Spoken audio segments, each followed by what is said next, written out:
Hello, my name is David Strong from AKT Retirement Plan Services. Today we're going to talk about retirement plan design options for dentists who own their own businesses. There are many different kinds of retirement plans available, and the choices can be confusing. One thing all of these plans have in common is that the contributions are tax deductible, so the Internal Revenue Code is helping you to save for retirement. I like to think of plan design in terms of two factors. One, how much does the dentist need to save? And two, how much must the dentist contribute for their employees in order to save as much as they need? Let's run through some hypothetical plan designs to see what the differences are. But first, let's talk about our hypothetical dental practice. We have a dentist, age 56, the dentist's spouse, age 53, who works in the business, and 4 employees ranging in age from 24 to age 51. The dentist earns over $265,000 per year, but the IRS limits how much we can use for plan purposes to $265,000. The dentist's spouse earns $30,000 per year working for the practice, so the family has a total of $295,000 that we can use for plan purposes. The total payroll for the 4 employees is $165,000. Now let's look at some options. The first option is an IRA. An IRA is an individual retirement arrangement, so no company contributions for the staff are required. The maximum deductible contribution to an IRA, assuming there is no company-sponsored retirement plan, is $5,500 per person. Since the dentist and the spouse are each over age 50, they can contribute an additional $1,000 contribution for a total of $13,000 per year for the family. For most of us, this isn't enough. The next type of retirement plan is the simple IRA. This is the type of IRA that allows for bigger contributions and also requires contributions for the staff employees. The maximum salary deferral with the simple is $12,500, plus an additional catch-up contribution of $3,000 if you're over the age of 50. With this plan, a company contribution is also required.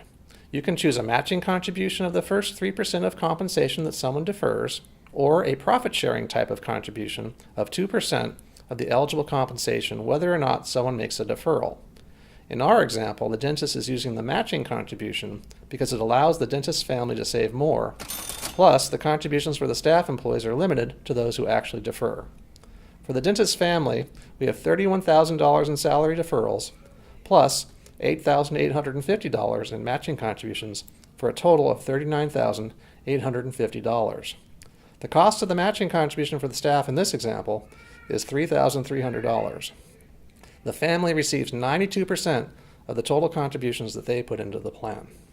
For some employers, this will be enough, but our family needs to save more than this. Also, the simple has a couple of disadvantages. The first is that the maximum salary deferral is less than the normal 401k limit of $18,000 or $24,000 for someone who's over age 50. The second disadvantage is that you need to give 2 months of notice to your employees if you want to stop doing the simple and start up a different type of plan. For example, if our dentist sponsors a simple IRA but decides to switch to a 401k, they have to give notice to their employees by November 1st in order to make the change for the following year. I've had a few clients get stuck by this requirement and end up delaying the new plan that would actually work better for them. The next option is the SEP, which is short for Simplified Employee Pension. The SEP will allow for larger deductible contributions, but it also requires that contributions be made for eligible employees in the same percentage of compensation as the owners. Our example shows the dentist with the maximum contribution for the year of $53,000, which is 20% of $265,000. Therefore, everyone else who is eligible must also have a contribution of 20% of their pay.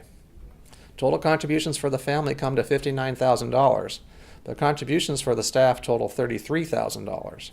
The family receives 64% of the total contribution to the plan of $92,000. We can do much better than this with a new comparability profit-sharing plan. With this type of plan, we use special discrimination testing to provide the maximum contribution for the dentist while controlling the cost of the contribution for the staff employees. In this example, the dentist has a $53,000 contribution, and everyone else has a contribution of 5% of their compensation. The family has total contributions of $59,000, which is 88% of the total plan contribution of $67,250. This is very good, but we can do a bit better by adding a 401k feature to this plan.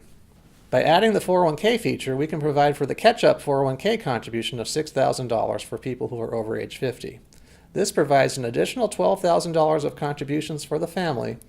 In order to get a free pass on required 401k testing, we use the first 3% of the employer contribution to satisfy a safe harbor.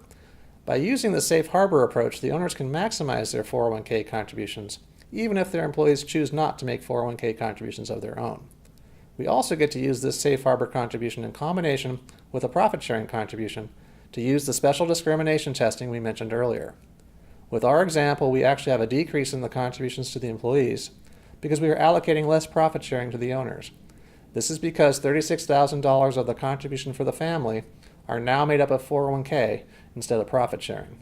In this example, the total contributions for the family are $86,962, which is 92% of the total to the plan of $94,799. For many of our dentists, this is the optimum arrangement. Lots of tax-deductible savings and a manageable cost. However, some need to save even more than this, in which case we can add a second plan, a cash balance pension plan.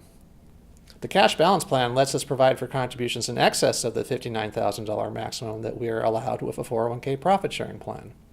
Contributions for the dentist are determined by the age of the dentist and by the discrimination testing. Contributions for the staff employees increase with this design, but the increased contributions for the family are dramatic. Total contributions for the family are $255,742, which is 94% of the total contributions of $271,417. This is a great solution for the dentist that is getting a late start on their retirement savings or wants to make sure they can make their retirement even more comfortable.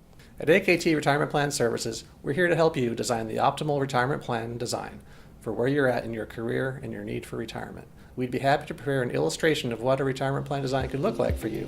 Just contact us.